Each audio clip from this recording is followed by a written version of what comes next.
Welcome to the deep dive. Today we're tackling something that's, well, always in the news, climate change.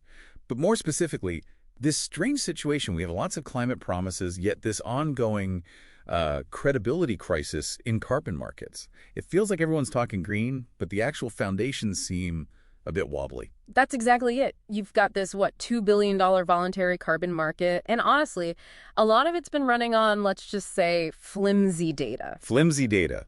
Not exactly confidence-inspiring. Not at all. And get this, only about 6.4%, a tiny fraction of current environmental credits actually meet the tough, high-integrity guidelines, like the ones from VCMI. VCMI, right? The Voluntary Carbon Markets Integrity Initiative? Yep. So it just screams out, that we desperately need trust, we need traceability, real tech solutions, especially if we want things like Article 6 of the Paris Agreement to actually work. Okay, so the big question is, how do we fix that? How do we get past the flimsy data and build something solid, something where the money makes a real difference?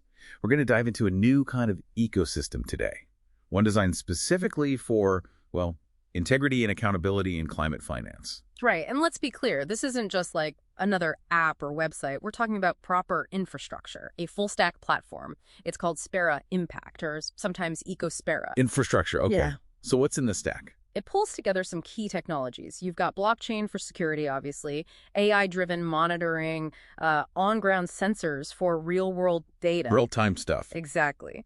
And, this is important, community governance, using a DAO, a decentralized autonomous organization. A DAO. Interesting. Yeah. But what's the core idea that makes it different? The real breakthrough, I think, is how it tracks a carbon credit, literally from seed to retirement. It creates this completely transparent digital audit trail. Unprecedented, really. So you can follow the entire life cycle, no more black boxes. That's the idea. Eliminate the guesswork, the double counting fears, the did this project even happen kind of skepticism. It gives investors, project developers, everyone that certainty. Okay, that sounds crucial for trust.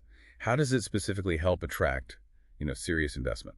Well, first off, it's built to align directly with the UN's Enhanced Transparency Framework. And Article 6, which we mentioned. So it speaks the international language, essentially, for ITMOs. Precisely. Credible, auditable ITMOs, internationally transferred mitigation outcomes. That makes cross-border climate finance much more viable.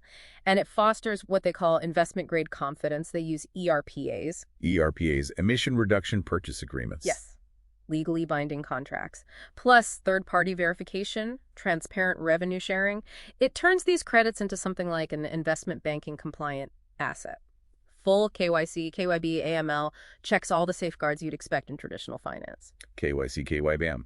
Know your customer, know your business, anti-money laundering. Right. That financial rigor is vital. But what about trust on the ground, with the communities actually involved? That's where the DAO governance really shines. It's like infrastructure for trust.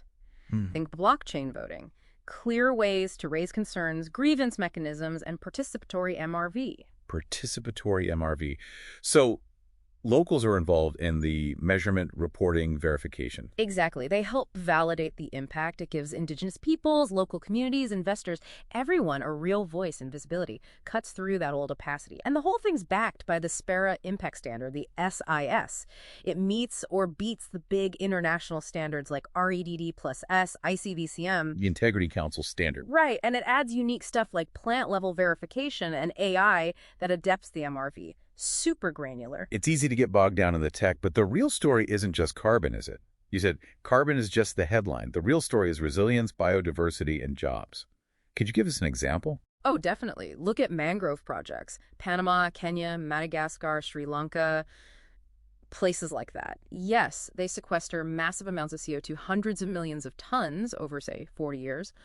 But the co-benefits, that's where it gets powerful. Revitalized fisheries, coastlines protected from storms, stable livelihoods, which means less pressure for climate migration. So it's much broader than just carbon tons. Absolutely. Or take the Coffee for Forests initiative in Africa, regenerative coffee farming linked to fractional carbon credits via their Spera Impact token. Or agroforestry in Kenya, Uganda, mahogany, moringa, bamboo, carbon capture, yes, but also superfood supply chains, local businesses, even green roofs for urban cooling in Europe. It's diverse. You mentioned the Spera Impact Token, SPIT. How does that work? Is it like crypto? Well, it's a digital token, but they stress it's not speculative like typical crypto. Each one is backed by verified CO2e removals. It's a tangible asset, it's fractionalizable, meaning you can trade small amounts, making it accessible, and it works on Solana and Ethereum blockchains. Basically, it helps democratize climate finance. And for the host countries themselves, what's the benefit beyond the project funding? They get climate-aligned investment without surrendering sovereignty. That's key. These projects help them meet their own climate goals, their NAPs and NDCs under the Paris Agreement. National adaptation plans and nationally determined contributions. Right. And having verifiable projects strengthens their hand in global climate talks. It's a shift from just nature-based solutions to building actual nature-based economies, making nature investable, but crucially, not extractive. So the vision is Bigger. much bigger. Yeah. A distributed network coordinated by DAOs across continents.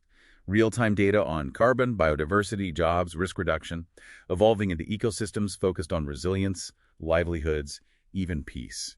So wrapping this up for you, our listener, it sounds like a genuinely integrated, potentially revolutionary way to approach carbon markets. Building that trust, showing real impact. Yeah, and maybe a final thought to leave you with. The sidelines are sinking, really.